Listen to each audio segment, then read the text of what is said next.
Thing about being the trailblazer, you're gonna smell like smoke.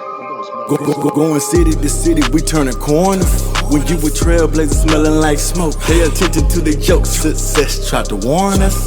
Motivation, conversation, captivating the coach. Performing arts, it's the heart, so we gotta watch the vote. All my dreams out of mind, out of sight. They standing on my left cause they can't get right. You know what make 'em wonder every time I turn the corner.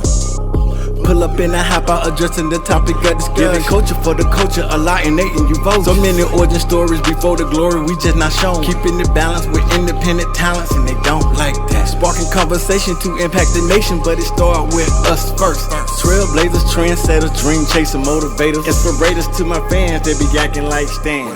Haters, going city to city, we turning corners. My name is Tea Hicks. Tea Hicks, hey. Matter of fact, I want to get my stage name. Okay, give me stage Can I name do it too. again? Okay, I could just do that. You could just edit it. No, we're gonna do both of them. What you talking about? Okay, well, I go by Tea Hicks. Okay, K Hicks. Yeah. Welcome. Hey, friend. Welcome to Turning Corners. It's an honor to be here. No, girl. You don't realize how much of a fan I am of yours. The last time I saw you, we was at Midtown in San Antonio. Wow. And I actually took less money because you was on the bill. Yes. What? Yes. But I'm going to tell you how that led to this off camera. Okay. But I took less money because he tried to short-change me. Yeah. And I told him, I said, all right, you got me, dog. But the next time you got to run my money. But I did it because you was on. I said, yo, that's my girl. Oh, wow. I said, this is the woman that I saw on Tiny Desk with Scarface. It is. This is the crew. This is, oh my God. Oh, wow. I said, I just need to be in her presence and on the same flyer. Because, yeah. First of all, where are you from, girl? I'm from the south side of H-Town, baby. South side of H-Town. South side girl.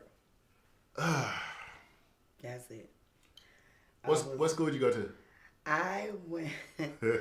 Uh-oh, you bad. Okay, so we started in South Park. I went to Louisa May Alcott. That's the name of the school? Mm-hmm. Okay. And then we moved to Farmington and West Belford, to the hood. Okay. And I went to Welch Middle School. And then from there, I was bused to Jack Yates and CLC. So I went to Contemporary Learning Center for high school. But, yeah. So I'm assuming contemporary learning is, what, for bad kids? We're going to call it alternative. We're not going to call it bad. I mean, I went to Fort High School, so I ain't judging. Well, they used to always say, they used to call CLC criminals' last chance. And when I got there, Okay. I was like, Mama, it's not criminals' last chance. I said, I know what CLC stands for. And she was like, Contemporary Learners. And I said, no, crazy little children. But they weren't criminals' last chance. Nobody had a record. It was more of a, you can even advance, you can either advance and graduate early, or if you were trying to catch up a grade, or if you had been pregnant, or if you had been in the system, it was for those type kids. But they weren't criminals. They were just a little crazy, though. I think all of us had a little edge of, everybody was on the spectrum. But nobody was a criminal. Yeah, listen, first of all, whatever it was, it got you to where you're at now. Indeed. You know what I'm saying? So the school, was it a tough school? Was it? You know what? No. I was one of those kids that wanted to go to school. I was popular by default, but I was. And no, I enjoyed it. For the life of me, I enjoyed school. I didn't get to graduate high school, but I did enjoy high school. Mm-hmm. Sometimes we make adult decisions that cost us our childhood. Yes. And getting pregnant at 18 cost me my senior year of high school because my gorgeous daughter was a high-risk pregnancy. Okay. So instead of me going back to school after I had her, I turned 19. When I had her, I was 19. And me and my ex-husband, we just took straight off into parenthood and working and doing those things. And I just I go back to high school. Yeah. You know, because then next thing I know, I'm pregnant again. Then I'm pregnant again. Yeah, well, you know, that happens. The family life started for me right out of high school. So I went from a house full of people to a house full of people. So not really having any time to find out who I was. I do know since I was 18, I've been a wife figure until I became the wife. And I've been a mother since I was 19. So I know how to do two things, well, three: sing, be a mama, and be a wife. Yeah. Yeah. Yeah. And you know what? That's okay. Oh. That's okay. I'm okay. I had my daughter, I always say I had her like I pushed her. Women get mad. You have that. Like I carried her for 9 months, then we bought a stroller. But right. But boom, you'll think about that later. But it definitely changes your outlook. It does. Kids don't understand. And it grow you up fast if you were immature. They grow you up too fast. Really fast. I had wanted to go to New York. I was going to be on Saturday Night Live. I was going to be a comedian. Of course. And Pampers changed all that. Baby. Yeah.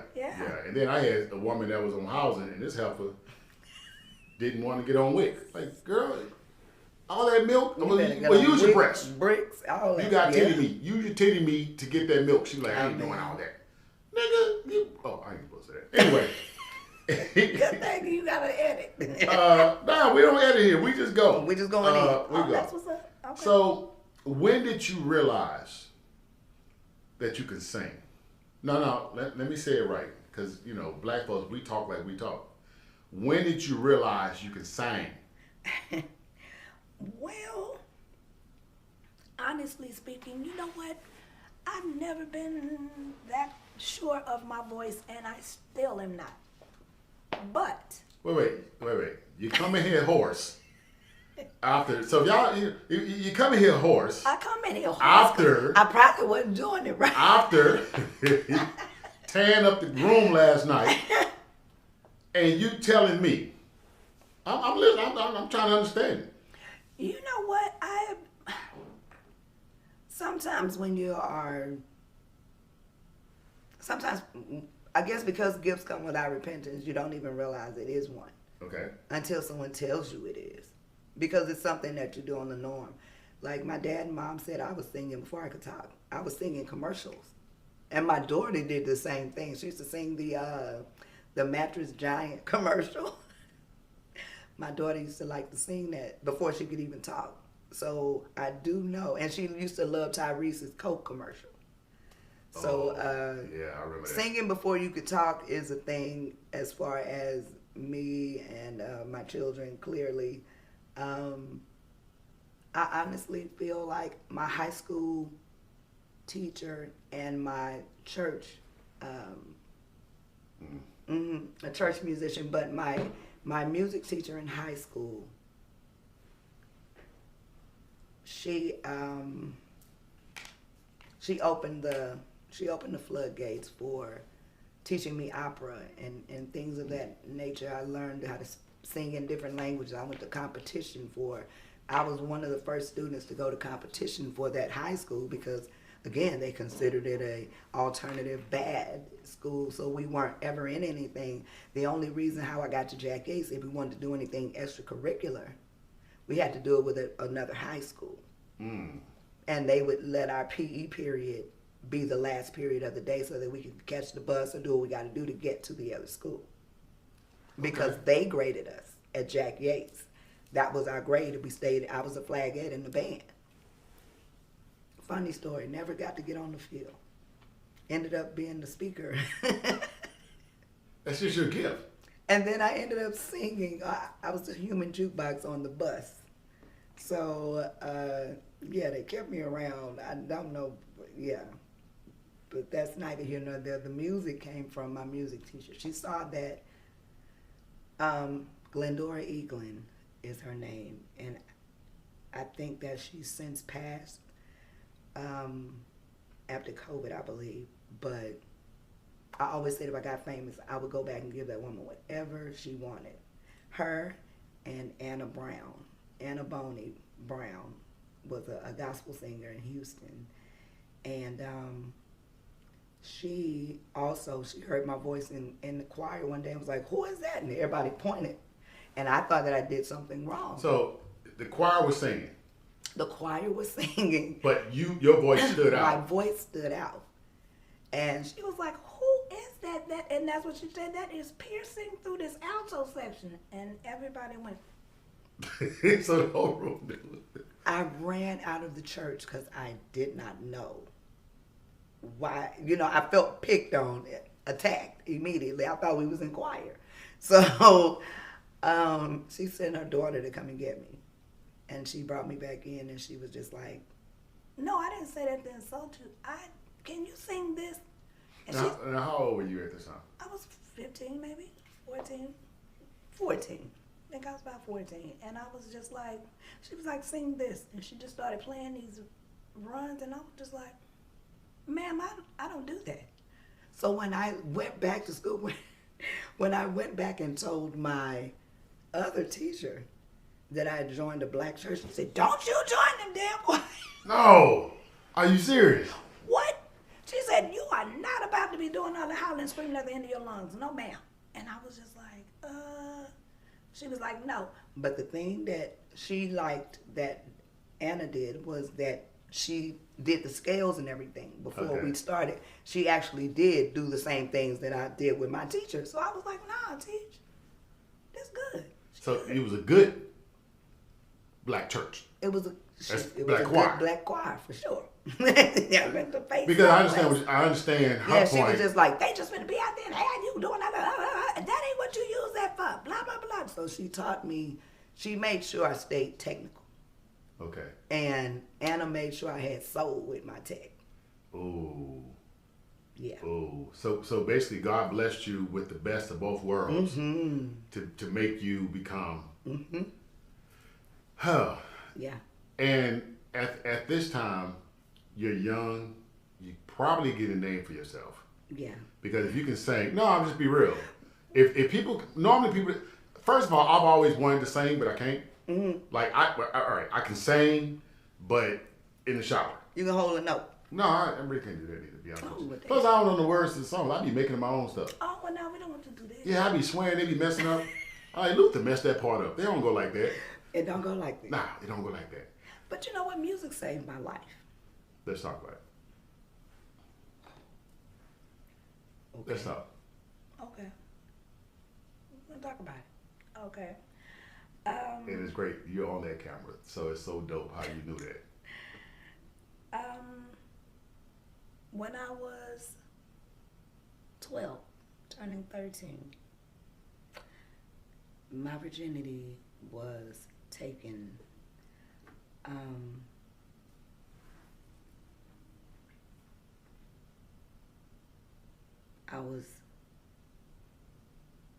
It was very traumatic.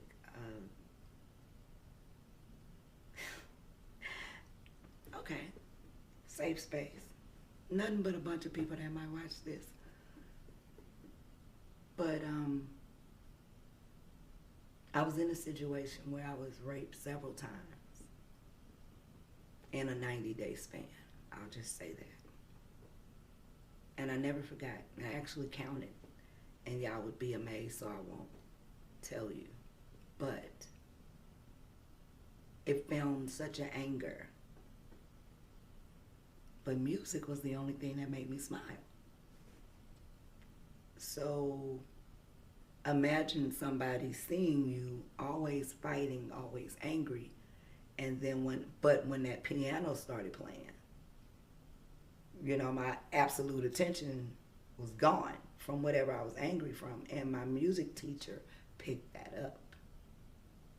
And that is why I always said if I ever saw that woman again, if I ever became famous, I would look for her in Seattle, Washington, because that's where she was from.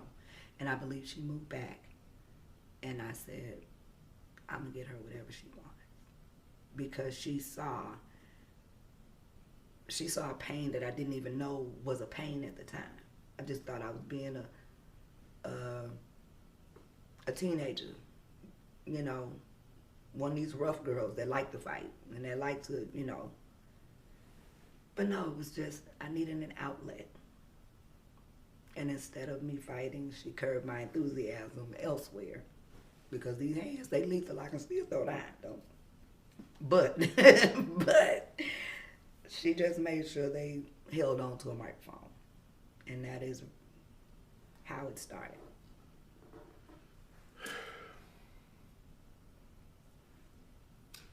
So, the name of the podcast is Turning Corners. Mm-hmm. And in Turning Corners, we deal with people who have come through life. And we turn some corners. But we didn't stop. We didn't give up. Right. I've had people say, why don't you have co-hosts? Why don't you? That's enough of that shit. Let's talk some real stuff. Let's talk to some real survivors. Right. Some people that have been through some things. Could you tell me about a time in your life where you feel like you turned a corner in whatever capacity that you want to? Because we're still turning. Let's be real. We are still turning. But could you tell me about a time in your life where you turned a corner and you know that was a difference maker in your journey? Well, I'll give you 2 examples. One, I was in high school, and I think this is the corner of me realizing God wants me here. I was on punishment, and my mom wanted me to make some red beans. Now, I ain't never made no pinto beans before, but this particular day, my mother's like, and if you burn them, you know what it is. Bet. My brother was like, you know, you're on punishment. My homegirl came over, she had a brand new car. What was the name of that car? I don't even think they make them anymore. Metros? Miata? I think it was a Miata. And she was like, we finna go turn some corners. You wanna come with us? And I'm like, yeah, I'll go. I lived in these infamous apartments back in the 80s called Tiffany Place. Uh-huh. And in Tiffany Place, I lived inside the apartments. So on the way out, I told my brother, I knew that pinto beans cooked long. So I told him I'll be back in 20 minutes. He said, if you do it, you burn them, I'm not washing your beans. Mama told you not to go. I said, it's a bet, I'll be back. She just want to take me to the store. I'm going to the store and back. He's like, okay. As we're leaving out, I kept hearing, every time she got to a corner, because the apartments were huge, and every time she got to a corner to turn, I would hear, get out. But I, thought it was just me. And when we got right to turn onto the street, the last get out, and he said, get out and get out now. I said, y'all, I know I told you I was just going to go to, I said, I can't go. And they like, but girl, I said, I cannot go. I said, but I'm going to ride home with you tomorrow. She said, cool. And to make a long story short, their car blew up. It was a brand new car. And 3 of my friends died in that car. And I would have been number 4. I know I'm supposed to be here. I know there is purpose, because that one particular incident, God said, it was the first time I had actually heard his voice talk to me. Mm-hmm. And when I found out, when I saw it on the news, oh my God, I screamed. I was very unconsolable, because I realized I escaped that with the hair on my chin, and I was being disobedient, finna go be disobedient. And God was just like, nah, you get out. go. I didn't call you, I called them. Get out. And I just now, I mean, at 52, just looking at it and keep thinking about it, I'm like, wow, that's a story that I'll never forget, because that's the first time I actually heard God's voice. It didn't sound like anybody. It sounded like, it didn't even sound like me. You know, sometimes they say, well, you know, you're conscious. I'm like, nah, God got this ring of his own. And you'll know it when you hear it. And him telling me to get out of that car right now when I hit that corner, I knew that if I didn't get out of that car, whatever was telling me,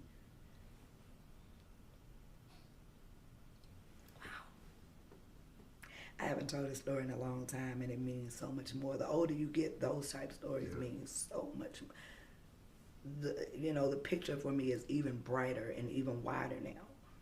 That, wow, I was 17 when that happened. There were no children.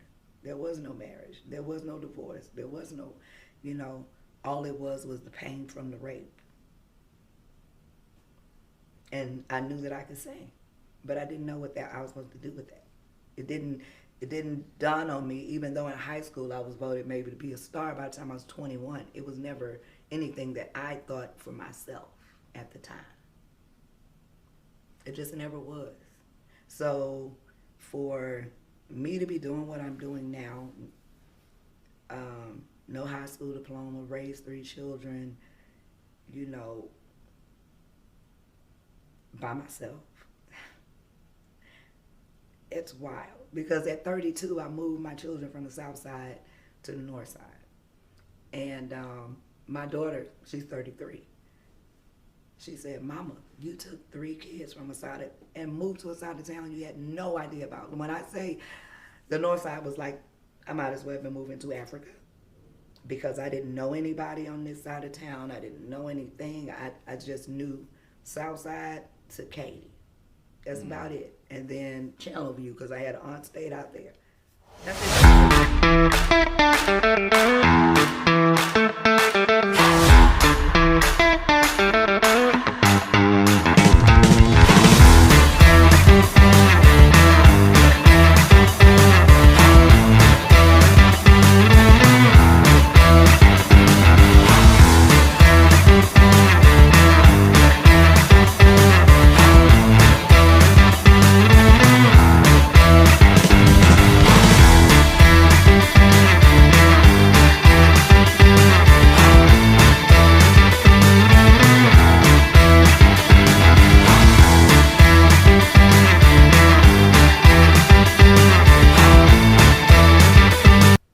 That's all. We all migrated into one area, so I didn't have to go outside of my area to see my family.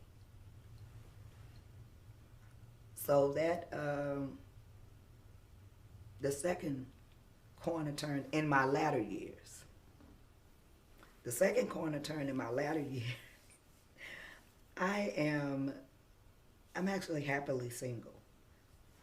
But I have a million male friends that, when I say protect me at all costs, I don't have to worry about, ma'am. Okay, I had surgery last year, Halloween of 2024. Yes, 2024. So I just celebrated a year, but the outpour of love that came through my Cash App and my GoFundMe, and I'm talking about people paying $500 car notes. People are paying $250 light bills. They made sure I had help. My deductible was paid. I didn't have to worry about anything. The money that was raised, you don't really know what impact you have on people's lives until you realize I had more people who didn't know me take care of me than the ones that said, if you ever need me, call me. Mm-hmm. I hate that statement, because if you know I need you, why would I need to call you? Pretty sure. When someone passes and somebody says, call me if you need me, what makes you think you're on my mind? You already know I need you. That's why you said it. So if you don't know what to do in your time of need, just pray. Because you didn't have to say nothing. God had me anyway. So, don't volunteer what you're not willing to do. Because if I say, well, I need $300 for my car note, can you help? And it's either I can't call you back, or, well, see, okay, well then. You didn't mean it. I don't ask people for help. I don't. I'm trying to learn to. I'm trying to learn to be vulnerable in that space. But I'm very protective of my own space in that area. So I just be like, because I realize no is a complete sentence just like yes. Because yes is always a complete sentence. Nobody questions yes. Come on. But when you say no to somebody, or I don't have, people get a real attitude. And I'm just like, well, where was this? Why you didn't ask me why I said yes? If you're going to ask me why I said no, it's the same sentence, just a different word. It's a complete sentence, though. Yeah. And if you know my character, then you know if I could, I would. But I can't, so I won't. So let's deal with that for a minute. Okay. Because one thing I've learned about people who are very talented, people who have become trailblazers, right? It's a lonely road. It's a very lonely road. It's a lot of backbiting, a lot of behind the scenes mess that people would never even know before you hit the stage. Nope. And I mean right before you hit the stage. Oftentimes, and that's why a lot of times I'm standoffish before I hit the stage, and they're like, "Why are you doing that?" Yeah, because I'm trying to concentrate. Yeah. How has being this major figure that you are? No, I mean that's just it is what it is. It like weeds me out. Yeah. one of the things that has always bothered me about us being raised in the church is we talk about this humility stuff, and I think there's a balance to that. It is. Because I have to be arrogant to get on stage to say I'm going to make all y'all laugh. Come on. I have to be arrogant or confident, whichever words you want to use. Like. Yeah. To walk up to a woman and say, "I think you're attractive. Could I have your number?" Right. I don't know you. Right. You don't know me. Right. But I'm going to pick you out. So there's. It's a chance we all taking. Yes. Yeah. But to get on the stage, and you're dealing with mics, you're dealing with. The managers, the promoters, you're dealing with not getting paid, but I still got to be here. People came for me. It's so many different things. How do you balance all that and still get up there? Now, we talked about something yesterday that is not on the show. Okay. But we had a conversation. But yet you still sang last night. And we're not going to talk about that because that's personal stuff. Right. But you still sang last night. Yeah. Most people couldn't get out of bed. Exactly. So please inform us, the people who are watching, how do you, because this shit is hard.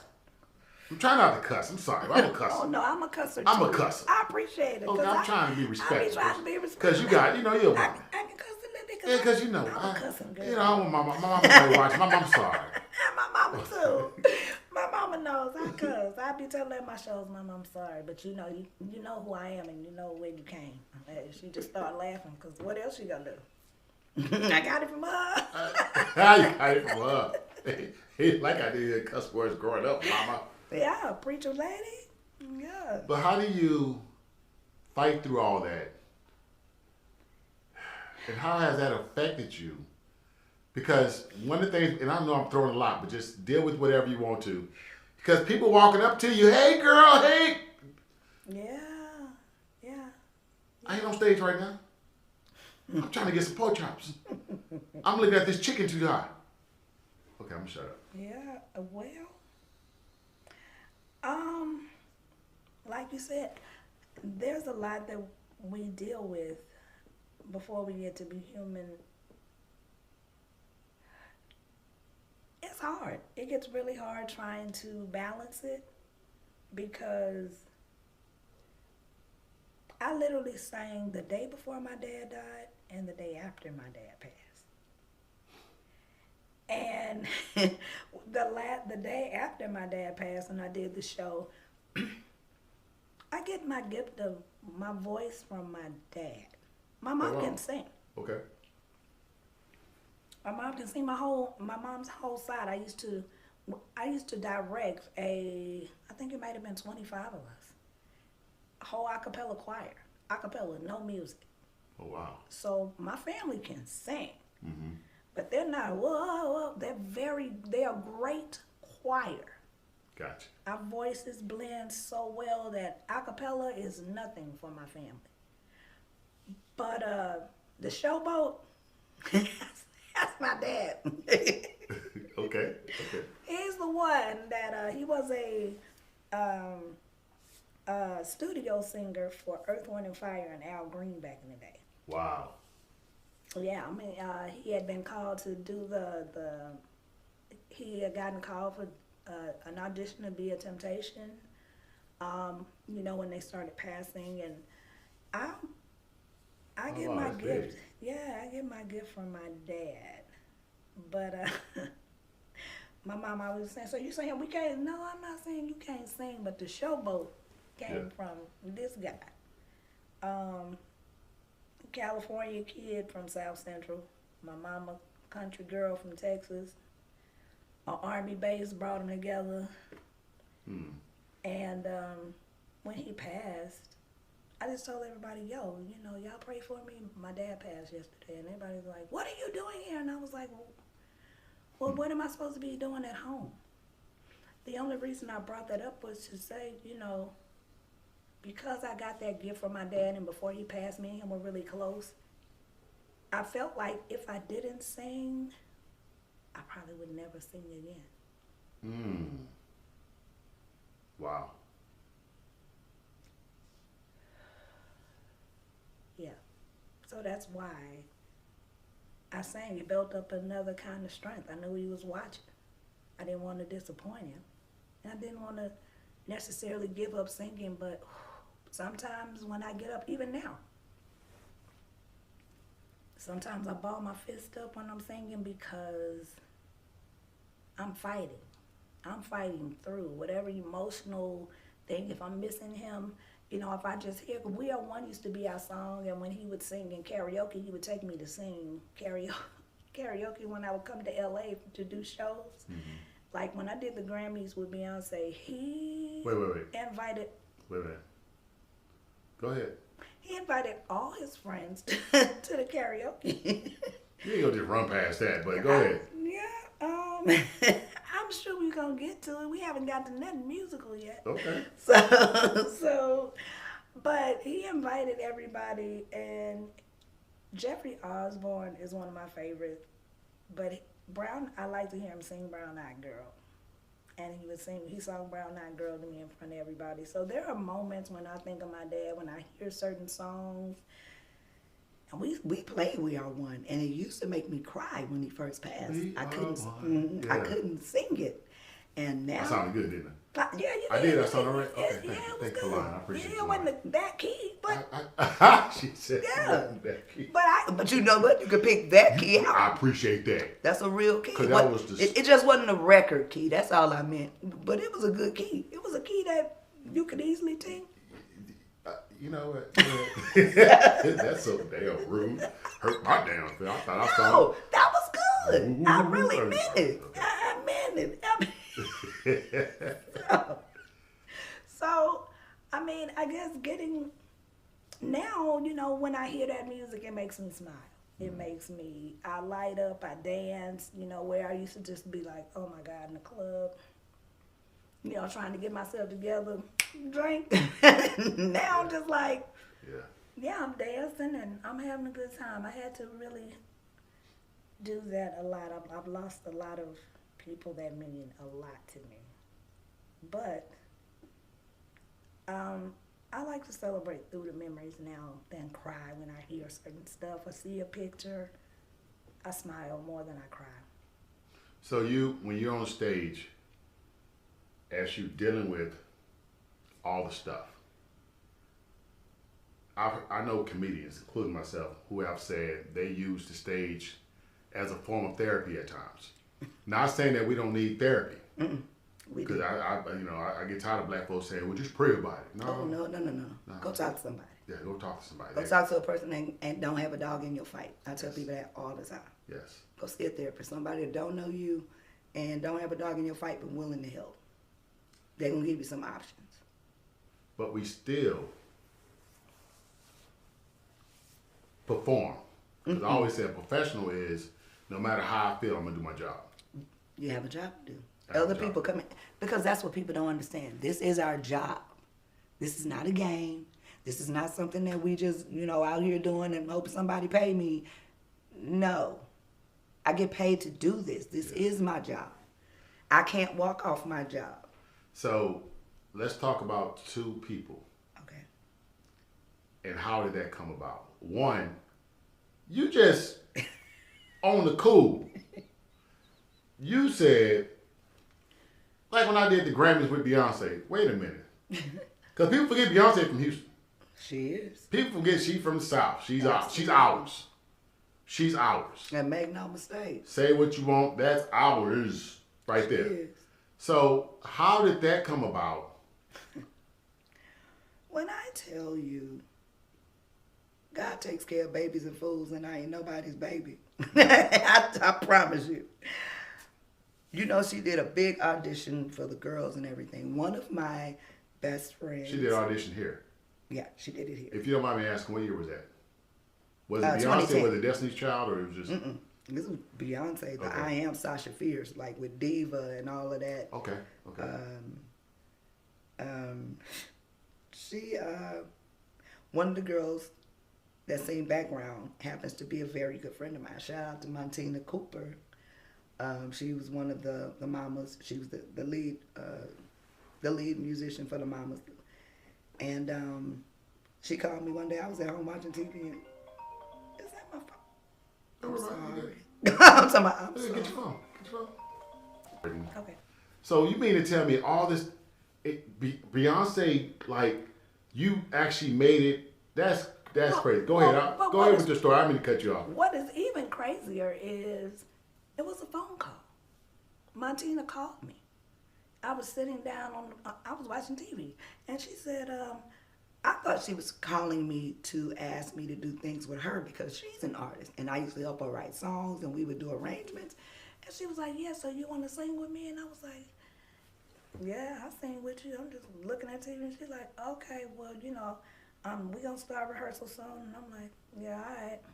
She was like, well, we're going to start the show is the Grammys first. I said, what? You about to do the Grammys? She was like, okay, you haven't been paying me. What do you think? What are you over there doing? I said, this isn't for you. She's like, no, girl, I'm calling you to ask you if you want to sing background for Beyonce. I said, oh, okay. Yeah, that's cool. And she was like, okay. She was like, because she knows, me being a mom and all that kind of stuff, and my daughter not really being into DC or, she was a Beyonce fan, but she wasn't a mania. She didn't have any mania over it because she was younger than the girls that would be Beyonce maniacs. So I never really, paid it no mind. And because I had started singing background for people at that time, it's just a job. I didn't really care that it was Beyonce. Yeah, they had to give me out her records because I didn't have one. I knew what was on the radio. Right. That's all I got. And they was just like, well, and Mo said, that's why I picked you. I knew you wasn't going to fangirl. You was going to get in there. You was going to get your bread and get out. Yeah, professional. I said, absolutely. So the young lady that left, Chrissy Collins, she went to go do Tyler Perry. She's one of Tyler Perry's premier singers. She used to do a lot of plays. So when she left, I think she had hurt her back or something. Something happened with her physically, and she couldn't do it. So that's when Montina called me. And that's literally how I walked in on it. When I came in, she said, your name is Takaya? I said, yes. She said, I'm Beyonce. I said, very nice to meet you. But it was so funny because In the rehearsals, I rehearsed for maybe 2 months before I met her, before we did the Grammys, and that was my very first show with her. And then wait. Go ahead. I'm sorry. This is blowing me away. This is my very first show with her was the Grammys, and then we literally left the Grammys at 5:30. I'll never forget because I had dinner with my puppy before we left. Where were y'all at? Cali. Y'all was in Cali. Mm-hmm. Okay. So we had enough time to get back to the hotel. I packed the night before because I knew I wanted to see my dad before I left. I wanted to spend time, and I was able. I think we got off stage at maybe. I think our show time was maybe 5 o'clock, and we were off stage. By the time we performed, it was broad daylight when we left, because we had to get back to the hotel, pack, then get to the private jet line. Okay. Yeah, Beyonce had a 747 waiting on the band, crew, everything. Yeah. So she treated y'all good. Absolutely. Yeah. We were treated very well, and it was a hot 5 months of being a mama as far as the preparation. No, maybe 4 months because we rehearsed. So did y'all rehearse with Beyonce or? We rehearsed 2 months, and then I rehearsed the show itself. Okay. And then I was told we were doing the Grammys. Well, I was told we were doing the Grammys, but we did the Grammys first. But I was rehearsing for the whole show for those 2 months. Okay. And yeah, it was. So we had to get back to the jet. So I mean, and I did South America with her, and then I came home. You just saying stuff like you know. I know. I know. Because if you're a fan, you're a fan. Right. You know what I'm saying? And I'm a fan of people who just do great in whatever they're doing. Me too. You know what I'm saying? If you're a homeless guy and you're a homeless guy and you just wipe them doggone windows good. No, for real. Like there's an art to it. I seen a video the other day, guy was wiping and he jumping up and down. I'm like, this dude, I would give him $1. Work for your money. That's all I'm asking you to do. If you're gonna cut a jig, that's work. So I gotta ask this one. Okay. Cause I'm watching one of my top 5 always, right? I always go back and forth with him and Cube. They just him and the cause they so and that then, should be his name. And then I seen him on the Tom Joyner cruise and he said something slick about the Spurs. Right. And I'm looking like he didn't know I was a comedian. And I'm like, nigga. Yeah. And he's so doggone or in case y'all don't know what I'm talking about Mr. Brad. Yeah, he greased his fathers with his hands out. You know what I'm saying? Scarface, the king of the South, the lyricist of all lyricists, the musician of all musicians. I'm watching Tiny Desk and I'm like, wait a minute. Now I'm on my phone watching it. I turned off my phone, went in the living room. I said, yo, that's my girl. Yeah, oh my. Everybody was like, why are you that? I'm like, how did you? How do you even know Scarface? Okay. Can we talk about that? Absolutely. Okay. Scarface is almost family. His daughter is related to my children.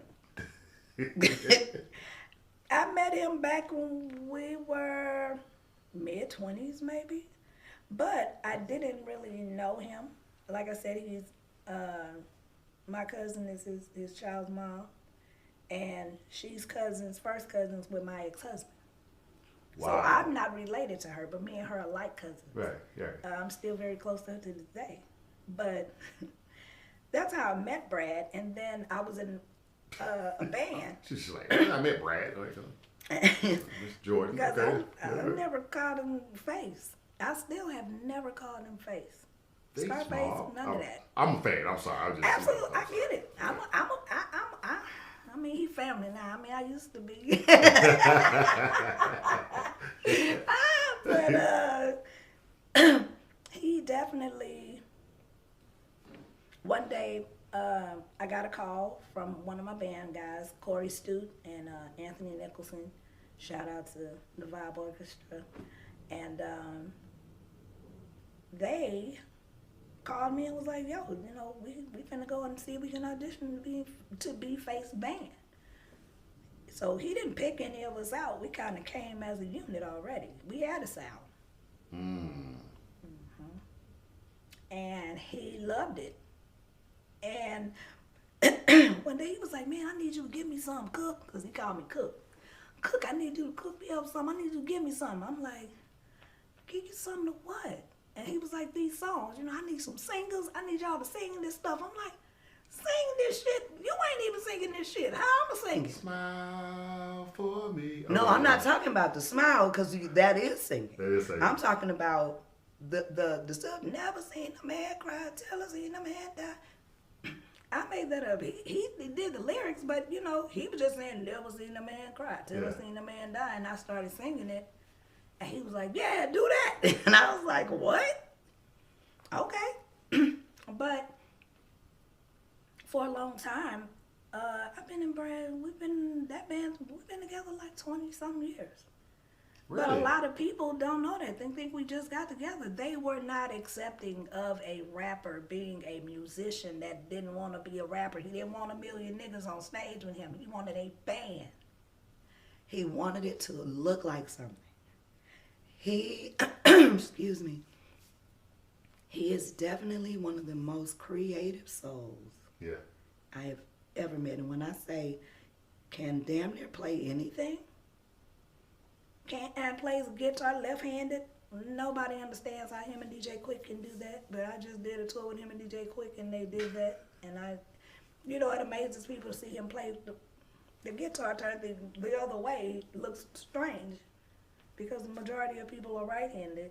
Mm-hmm. But you get those lefties, and that's definitely where he's artistic at. He knows a lot about music. He has the knowledge. And he actually can hold a couple of little notes. And he's very, very precise about what he wants. He's like, this ain't no cover band.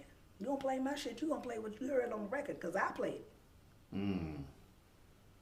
Hey, I love it. He's very, he don't play about his sound. He knows what his sound, what he wants, and his side feels, what he wants. I mean, to the letter.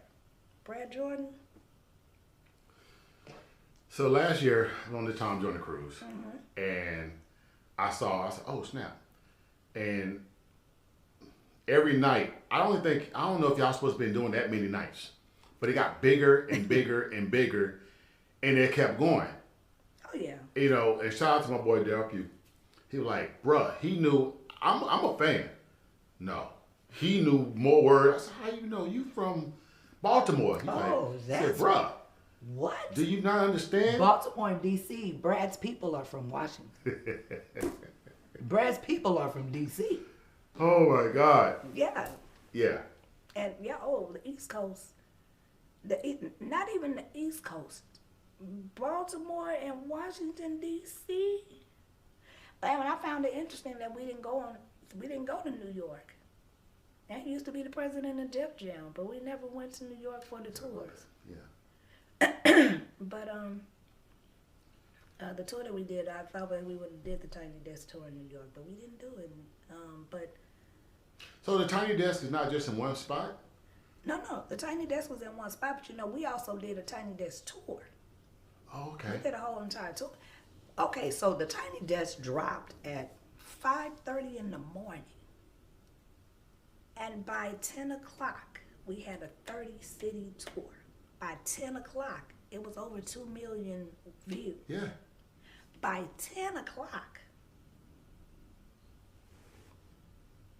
we had to go and take that thing on our side. Yeah. It ended on the Tom Joyner cruise last year. That was the end of our tour. I did not know that. That's crazy. The last date of our tour was the Tom Joyner cruise. Wow. Because that was also our vacation. When I tell you, y'all killed. And then, most people don't know this. New Edition was there. Absolutely. And Ralph now got up there and they dancing and then, D. Ellis on. I mean, everybody was just, I'm like, yo, what are y'all doing? Yeah. Oh, we had fun. Yeah, Tank came up. Tank came up there. I think he with his little short self. I'm like, he's jamming. I said, man, this is so great. I literally have a video. I have a video of Ralph Tresvant. It's a song that me and Brad does that everybody is like, y'all need to re-record it and re-record it live and submit it for a Grammy. Y'all would win it. And it's called Steer, the name of the song. And it's called Steer? Mm-hmm. Okay. And Ralph walked up to me after the show and he was just like, you make me cry. And I was just like, what? He was like, yo, when I heard you sing that song, it brought tears to my eyes and it made me cry. And I have it on video and I was like, do y'all hear who this is? He was like, no, you. Mm-hmm. And when we started, I may have to send you that clip, but I thought to myself, like, another turning corner moment. Come on. I was at Tisha Campbell's house. I know. I don't like to name drop. I really don't. But that's really where I was. I was at Tisha Campbell's house. Matter of fact, meeting Tisha Campbell was a turning point for me. And wow, that must have been why I brought it up. When I met her, one of my friends from Louisiana, from New Orleans, was singing background for her named Franklin. So Franklin had been telling her about me. So when I came and I met her, Franklin was like, yes, this is Kaya. Everybody calls her mother at home because, she gives out the advice. She done been with so-and-so. And the more he talks, I'm not a person that likes for people to talk about what I've done in front of me. It makes me feel weird. Because, again, it's just my job. I'm not going to tell people, man, she good at giving medicine. She a nurse at the hospital. The way she give people shots, so when you're talking about what my job, I feel like, why are you talking about my job? Because I'm not talking about yours. But I keep forgetting that people don't think this is a job. So, but either way, God did it for a reason. So, the more he talked about me, the more I just kind of, Right. Yeah, I just kind of regressed in my spirit, like, very shy. And she looked at him and she said, wait. She said, stop. She said, do you not know? He's been telling me you're the mother and you do this and you do that. She said, there's a difference between being humble and being disrespectful. And I said, well, what would make it I didn't say anything. She said, you know what would make it disrespectful? Come on. I already know where she's going. Go ahead. She said, how dare you stand here with all these accolades? She said, I bet if I was calling you a bitch across the room, you'd be looking up trying to see who said it. This man is telling me all these wonderful accolades and you are fading right in front of my face. No, ma'am, you're going to take it. I want you to look up. Look me in my face when you're talking about you, because that's you. That's what you did. You should be proud of yourself. Don't check out. Check in. Because I could probably put you somewhere. Check in. Don't check out. And I was just looking at, and she was telling me this on the patio in front of people at her club. And it didn't matter to me that anybody was standing around. I'm a tough girl. I can take it. But that's not the point. The point was she saw me even when I didn't see myself. I still didn't realize that I still don't sometimes realize I'm that girl. Because I don't subscribe to I don't subscribe to what in my mind I thought confident people were. Yeah. Because I realized, like you said, I gotta have some kind of balls to do whatever I'm doing. Mm-hmm. Especially being a creative. And I tell people all the time, you got right brain people that gotta go to work on time, that gotta go to 9 to 5s. And then you got us left brain people that be like, you know what? I think I could get paid singing and make people pay me thousands of dollars. Okay? Yeah, man. And then people like, well, why would they pay you thousands of dollars? Everybody's singing. Shit. But I'm me. And I that's what I'm gonna go for. Like, creatives are so amazing. But in amazing, they become delusional. It can get real delusional for us. Yeah. If we don't watch it, it's a slippery slope between what is reality and what is delusion. Because it's not that you weren't standing there with Beyonce, but you ain't Beyonce. Relax. You know? Calm down. And know your place. Know when it's you. And know when it's not. Know when you're helping and know when it's supposed to be, oh, this is my moment. This is where I shine. Okay, fine, cool. But not when the camera's on somebody else. You know, you back there in the video going off. It's like, this like ain't that about little TikTok, yeah. like the Fresh Prince. You know, I'm just trying to be in the video. Why? Oh, yeah. You back there going in. This ain't about you. Oh, my God. This is somebody else's. You're not the main character in everybody's story. Please know your place. In every person's life, you play a role. And sometimes you're extra. You just one of the ones that walk up to them, give them a hug, and walk away. You don't know who, what, you know. No. I don't take myself too seriously for that very reason. So, I watched a documentary, I'm sure most people have seen it, with, oh my God, Luther Vandross. I just saw it on the plane. And he talked about how he was cool being the backup. He was okay in the back. And if I'm not mistaken, Dionne Warwick was like, nah, bro, what you doing? Yeah. He said, well, yeah, I'm getting paid for these covers. I'm doing this. And he was like, she was like, nah, it's time for you to get out front. You know, Ledisi told me. Ledisi told me, you don't Oh, know. wait, stop. Don't do that. Don't do that. You can't be talking about all these magnificent heroes of mine. Okay. Well. Okay, I'm listening. Ledisi pretty much fired me too. She said the same thing. What are you doing behind me? Like, you don't even look right standing behind me. You don't even look, everybody is looking at this big, tall, voluptuous woman standing behind me with all this hair, already having an image of her own. You're already you. What do you need with me? And I'm looking like, I'm learning everything I know. I'm trying, Ledisi. And me and her are 2 days apart in birthday. Wow. So we used to literally call each other Aries. When she knew I was, get out your head over there, Aries. But you over there thinking about Aries. We would sit in the airport and the band would watch us talk for hours. Just, we snapped. We really did. And I learned a lot from her. She taught me some things musically. Her, Regina Bell. Let me just run it down so you don't stop every time. I'm sorry. I know you see my face. I'm like, I said, you know what? Let me just run. Hold on, let me put you on that wide camera right there. Go ahead, right there. Okay, so let me just run it. Do your thing. I started with Regina Bell. That's my big sis for life.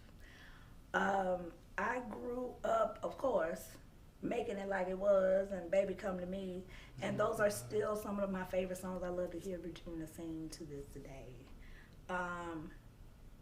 She taught me about promptness. She taught me how to talk to an audience. She taught me how to glide across the stage, you know, if I wanted to use the stage. She taught me how to bring people in to where you are. That's my favorite. I think Ledisi is like that too. I'm not finna be doing all that moving. I'm gonna bring you where I am, right here. Center stage. And every move I make, Jill, she's the same way. They don't move around. They bring you into where they are. I don't have to move. I know I want you to come here. I'm not walking over there to say hi. I'm gonna lock eyes with you from right here. You're gonna be able to see me looking directly at you, because this is where my show is. Is right here. And when I do shows, that's where I am. I need to bring the people in here. I do like to dance and cut up a little bit, but for the most part, if I'm singing, I'm standing still. You didn't come to hear me. You didn't come to hear all of this and see all of this. You came to see me sing. And that's what I want to give you. I want to give you the full experience. And because I talk with my hands, it's easy for me to keep the mic stand right here. And I can do everything from right here. I don't have to go to my left or my right. Both my hands open. I'm talking to you. Come, sit down.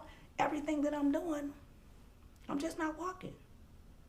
Because I want to bring you to where I am. I want it to make sense.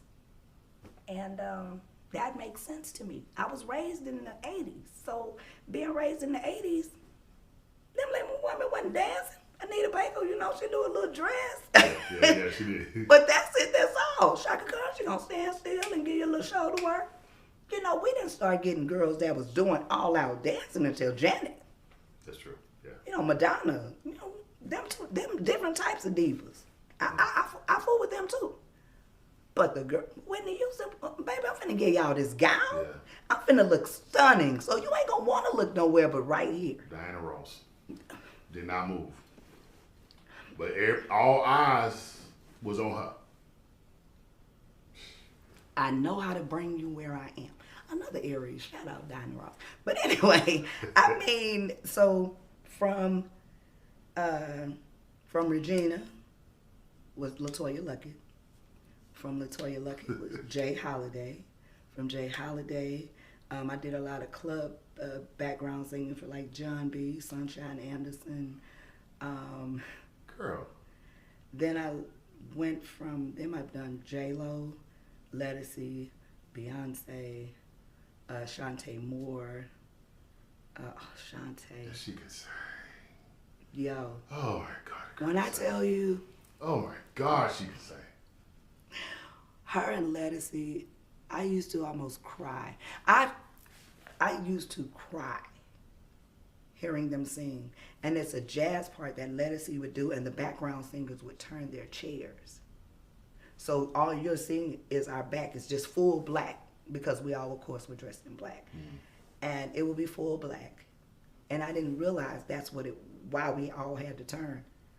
But when I tell you, when she was singing, I didn't look around, but I'd be going, yes, sing! And the other two girls would be looking like, girl.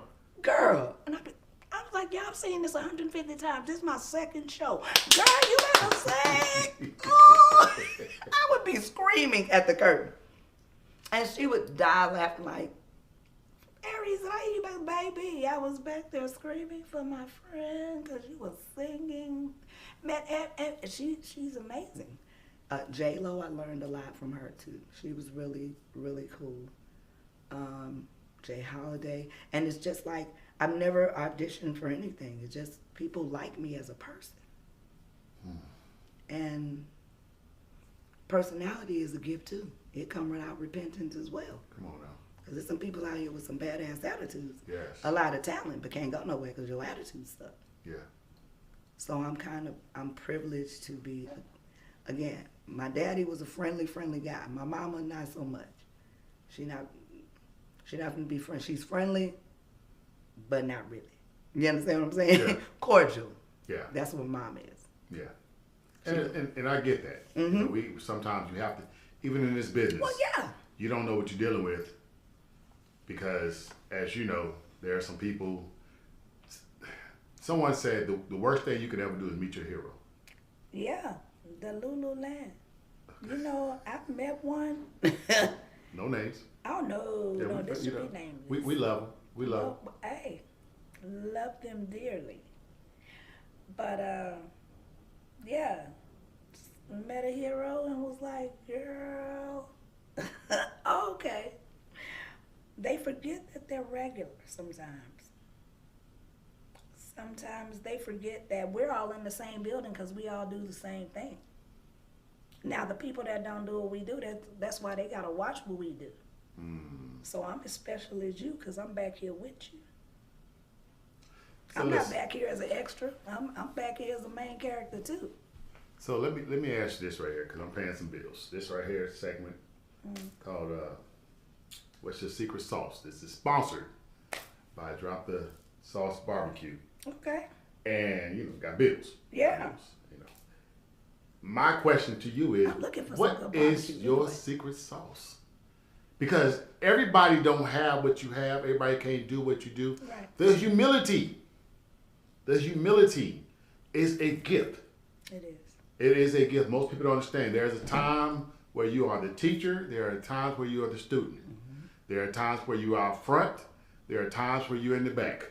And it's okay because I'm still the same person no matter where I'm at. Right. So I got to ask you, what is your secret sauce? What makes you stand out? What makes you so dope because of all the things that you've been through in your life? All the things you're still dealing with even in this moment. What makes you stand out? Wow. You know, people always say, I think that God is always the source of making whatever come to pass stand out, or what you like to call it. I think my sauce is being grateful. Yeah. Wait. I don't think No. People don't get that part. my sauce is gratefulness. It really is. Because I know it don't have to be. I know why people think it's a fairy tale. It's not. It's first of all knowing what it is that you want to do with your life. And once I realized that music was something that I wanted to do, I literally prayed the prayer, God, I want to do what I love and take care of my children. That was my prayer for the last 25 years. All of my children are grown now. Everybody is almost 30, Lord have mercy.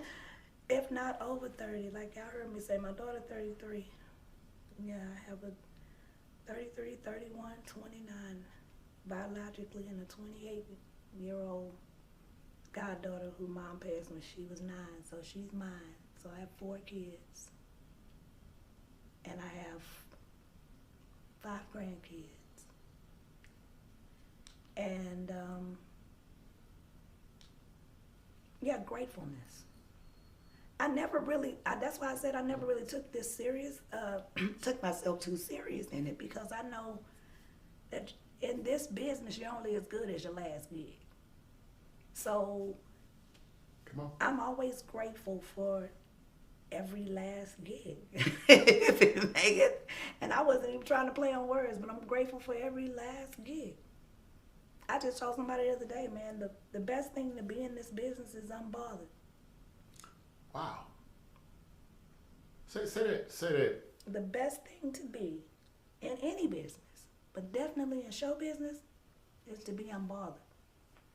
Because God put you there. There's nothing that anybody can do about where you're going.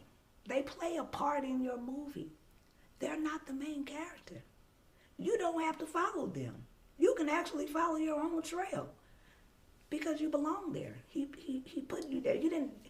I tell people all the time, don't nothing surprise God.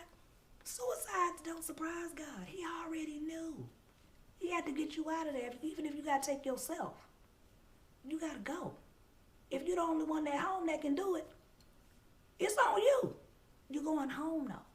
So God is never surprised at suicides. He's never surprised that you getting a Grammy. He ain't surprised at Oscar winners. He's not surprised. He's not surprised right now at our president. He's not surprised. Nothing surprises him. So why does it surprise you? Again, at Tisha Campbell's house. I was sitting in the living room with Don Lewis from A Different World, Ced the Entertainer. Willow and Jaden Smith was somewhere around. And I'm sitting here and I'm going, God, why are these people talking to me? Why are they talking to me like they don't know who they are? And he was like, they not the problem. They know exactly who they are. You don't know who you are. That ain't got nothing to do with them. I literally went in the bathroom and cried because I was in there with these people and I didn't know why they were treating me so very equal. And I mean, talking to me, so what would you do? I mean, in music and this and that, and I'm looking at them like, you are asking me music questions when I saw you.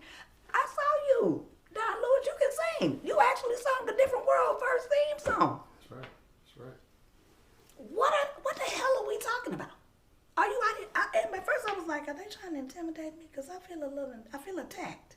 Like, why these people trying to hold this conversation? You're trying to make fun of me? Like, I'm trying to find the edge of why you would even be talking to me. And when I went in that bathroom and started crying, God was like, these are your friends. These are the people that I need you to get to.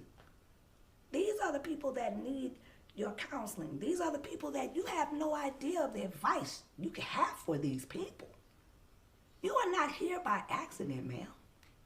You are here by sheer design. Divine timing. Why not you? You're always asking, why not me? And now that I'm making you, now you're asking, why me? So the thing that you said earlier that I can definitely resonate with, you talked about the school you went to. Mm-hmm. And you mentioned in the school that you went to. Mm-hmm. I heard you say, don't get me wrong, I still got these hands. Yeah. Hold on. Now, you instantly was comfortable with saying, I know how to turn these hands into weapons. Mm-hmm. I know how to get these hands to hurt you before you hurt me. Absolutely. With no hesitation. None. But the whole time we've been talking, you still can't believe that you are you in a different realm. Not in the violent realm that we're comfortable with as black people. Come on. But in a great realm that God has set you in. Yeah, I did not realize it. You know why? Because of everything that I had already been through. Okay, there we go. I did not feel worthy of the space that he showed me I was worthy to be in. But you just said, are they trying to make fun of me? Right. So we go right back to our primal... survival mode. Okay. Yeah, it was survival mode. I didn't really understand it until I went to the bathroom and was like, okay, God. I mean, they're being very, very nice, but I'm not buying whatever nobody's selling. Just in case. Just in case. Survival mode. Not trusting that, you know, it's already paid for. You didn't have to buy it. I bought it. I put you in the room. I got the tickets. You just walk through the door. Like you do for these phone calls. But you worked for it. I did. Let's not shortchange that. I worked my ass off. Let's be very clear. You got on stage in tears. You got off stage. Absolutely. You sang when you didn't feel like it? Absolutely. I sang through absolute pain for 2 years. I just got a tumor removed. That's the surgery I had. I had a 5-pound tumor removed out of my stomach. I did a whole tour with Brad. When I was on the tiny desk, I had a tumor in my stomach. Trust and believe. I was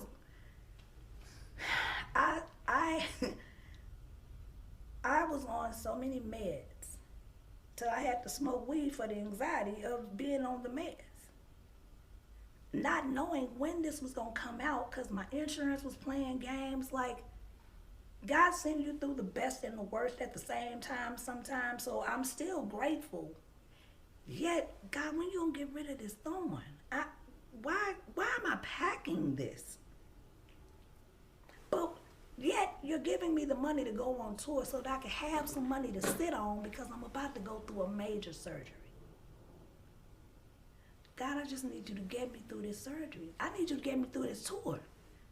I can't even focus on the surgery because I'm in pain, wrapped up, medicated, even to come and sit down and sing, I was medicated for the last 2 years. So for this to be a full year with no medication, I don't even smoke like that no more. Because it was all from the anxiety of being ill. And trying to, therapy is a good thing for that too. That's when I started therapying a lot. Because I was dealing with the pain and I was dealing with trying to balance the joy and pain of I'm doing what I love, but I'm in so much pain. Shit, I want to go lay down. My blood pressure high. I got headaches. This belly is hurting. You know, versus, oh man, this is a tiny desk. If somebody else do this shit, I'm gonna be mad. You started with this nigga, you gonna end with this nigga. You know what I'm saying? Yeah. So you got choices and decisions to make. And you're not delusional about what's going on. That's exactly what I'm doing. Yes, you're in pain, but you're going to be much better. And when you get out of pain, you're going to be better for whatever pain I put you through. You'll know now to take care of your body. You'll know now, you'll know how to deal with your physical. You're not getting no older. You got more years behind you than you do in front of you. You better know what to do with them next time. You know what, God? You said my latter will be greater than my past. And it is. And it's not over. My hands is itching. I don't know where the money at. You got $5? What you got for me? My hands, somebody. I know it's coming. The thing for me, like you said, I don't have to play front. But Luther Vandross is an Aries too. We don't have to play front. Wow, that's crazy. We don't have to play the front. I can play right here. It's cool. I'm very sure of who I am. I'm very confident in what I do. I can do it solo. But I just enjoy people. I enjoy seeing all of us rise. I don't have to be the only one. I'm going to cheerlead everybody. But I know everybody not going to cheerlead me because they know if it came down to a one-on-one. I had a friend, I'm not going to say no names, but I would come and support. And instead of them accepting the support, they would want me to sing. Okay. But they hated when I gave the mic back. Because people like, you gonna sing another song? No. But the thing for me is when I come to see you, let me come and see you. Let me come and see you. Ask me before putting me on the spot. Mm-hmm. Because if you hand me that microphone, I'm going to murder it every time. Murder every time. Because you trying to prove a point that you know me, and I'm going to prove a point to you to stop playing with me. In front of all these people. Yeah. Don't play with me like that. Yeah. Play nice. Don't catch me off guard. Don't think that, oh, well, you know, we got Tea Hicks in the building. So, girl, you want to sing something? No. Oh, man, sing something. I don't want to. Sing something. You getting paid. Okay. Give me that money. Paid. Don't play with me. But then don't be mad when your people calling and asking me the next week to come and play at your gig. I don't want to. I was just proving a point to that person. Don't do that to people. Because people do come in here with intention to take your job. I don't ever put people on the spot. I ask before all the time. You want to sing something? If you don't want to sing nothing, you don't have to. And I make sure they understand they're not obligated. Because when I say no, it's a whole sentence. Yeah. No, not tonight, baby. I came to support. That's a bet. Because now they all understood. I don't have to prove it no more. I don't have to keep saying it no more.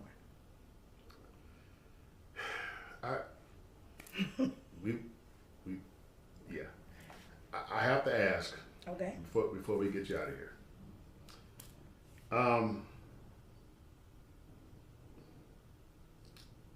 Relationships. Because as a man, men don't understand women's emotions. And women can't understand our pride. Oh. How does a person who's at the Grammys, Tisha Campbell House, Tom Joyner Cruise, on the tour with Scarface and all these different, in all these different rooms, you know, you have all this light everywhere you go. How does that work with trying to date someone, trying to be you and not that person on stage? Oh my God. How How does that compute? Because it has to be difficult for yourself, and you don't want to shrink. You can't shrink. That's not who you are. Oh my goodness. And I know we over time. I'm sorry. Look, I got time for this. Because I want to know. It is very, very hard dating and being a musician. A lot of musicians have a lot of reputation. Mm-hmm. I was going to say not too many females, but yeah, I know some females that got some reps too. And the thing about it is very hard to be taken seriously. But when guys meet me, they either want to become the star of the show. Again, they seem to think they're the main character instead of supporting. They start to compete. I hardly invite men into my music world anymore because they get more enthralled than I am. Mm-hmm. I'm a musician that a lot of my friends aren't musicians. A lot of my friends are common people I grew up and went to school with. I still hang with my high school buddies. I'm not the girl that cares about the newest musician that's singing their head off. I don't give a damn. I'm 52 years old. I don't give a damn. I don't care. And not that I don't care about what's going on. I don't care as in competition wise. I don't care. You know, because I know what I'm capable of, and I can only do what I'm capable of. I can never do what they were capable of anyway. Because God gave that to give to them. Again, I'm a person, I celebrate all of the gifts of all of the people. I don't have to sound like so-and-so, and they don't have to sound like me. It can be, hey, we're both great in our own right. And people are going to have their opinion of who they think is better than who. Because it depends on taste. Mm-hmm. Whatever your taste is. You know, there's kids that run all up and down the street that I'm not interested in. And the runs be perfect. I'm not interested. Can you sing? Because, see, I was taught technical. All that vibrato. Are you doing that, or are you making yourself do it? Mm-hmm. Some people have a natural vibrato, some people do not. Majority of people do not. But because of the way they learned it, the way they learned in black church, all of that, it plays a part in how you sing. That's why my teacher was so adamant about, no, you're not going in black church and singing that shit. And I would just be like, but I'm singing unto the Lord. And she would be like, no. So.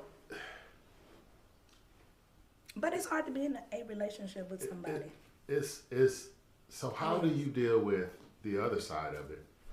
The loneliness, the emptiness. Because let's be real, sometimes we come off stage and we just want to be us. Yep, and you want to, especially when you come off stage to a great night and don't have nobody to tell it to. And man, it was a great night. You know what?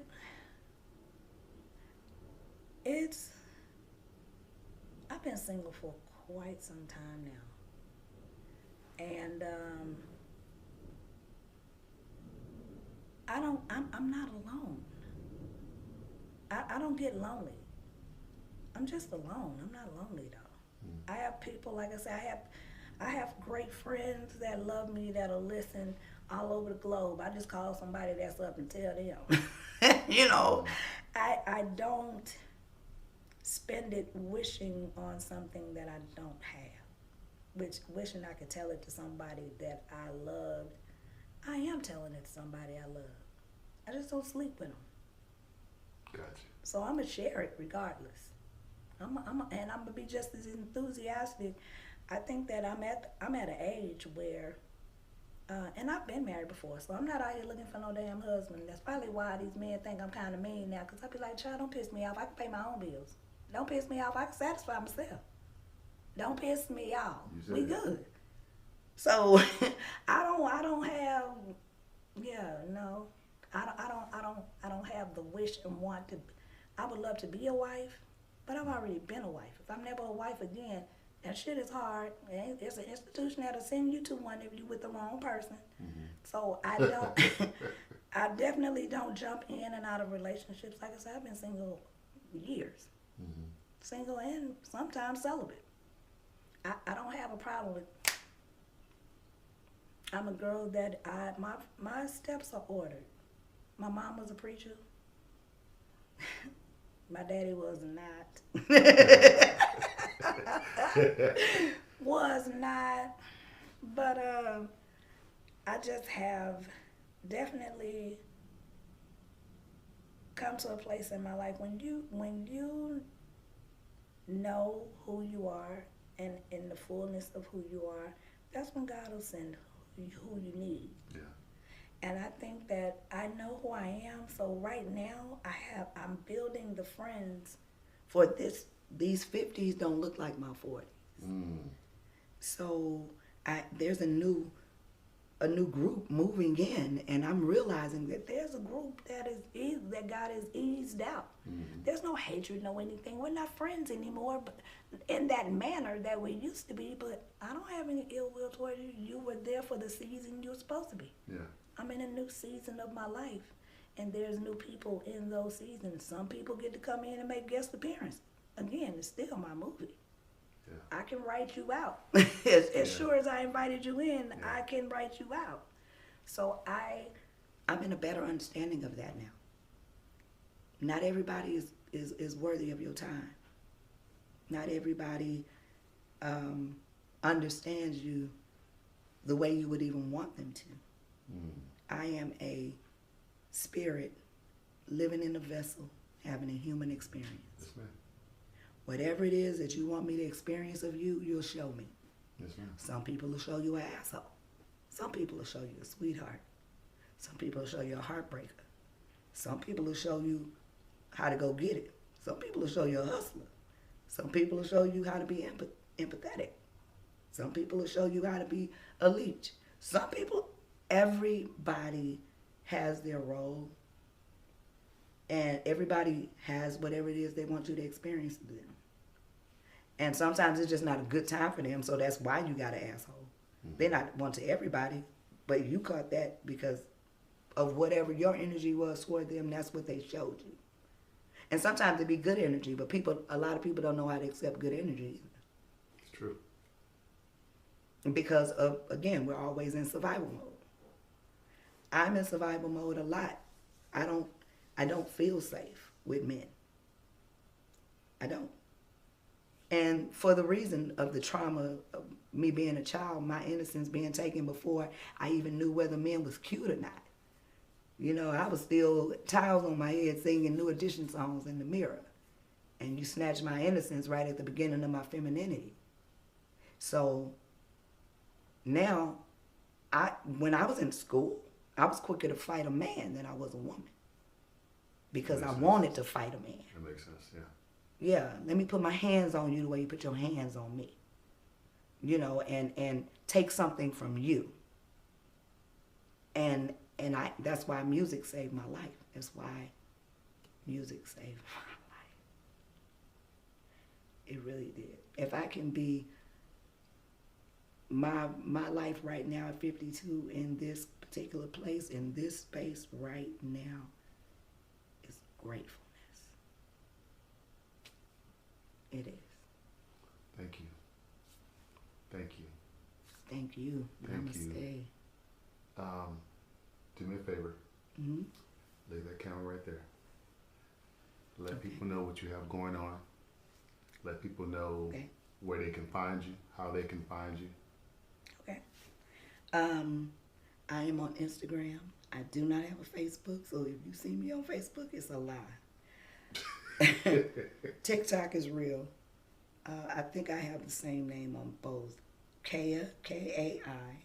The A and the I is long for people. That say Kai. It don't. It's K-I. My name is Takaya. Kaya for short. So, Kaya _ the number 2 real. And that's how you can find me. You'll probably see my Gumby. I'm not even sure what picture's up now. Yeah. But that's how you can get in touch with me. If you want to email me, I'm not really big on email. So don't even worry about it. Get to me though. On Instagram, you can probably get to me faster on Instagram than anything else. And I do respond. She does. I will respond. Sometimes when I'm not busy, I definitely will respond. If I'm not busy, I'll get back to you regarding business or just if you want to chit chat. If you're not too creepy, I'll back. I'll talk. You know? I go and check people's stuff like, you haven't had a picture since 2019. Why are you contacting me, sir or ma'am? Yeah. I don't deal with weirdos. Don't do me on your creeping through people pages. Yeah. I know so many creepers. I'd be like, oh, you don't have nothing going on, I'm not going to follow you back. But if you got something going on, and even if it's everyday life, as long as I know that you're posting, I'll follow you back. If you seem interesting enough, if not, I'm sorry. Like me, you're like, you don't deserve it. Okay. You know. I want to tell you, thank you. Thank you. It has been a very healing experience for me. Yeah. Hopefully I know Absolutely. that God was in this. Absolutely. And for those of y'all that have watched, thank y'all for joining another episode of Turning Corners with your boy Ray Can't Get Right. I holla. The thing about being the trailblazer, you're gonna smell like smoke.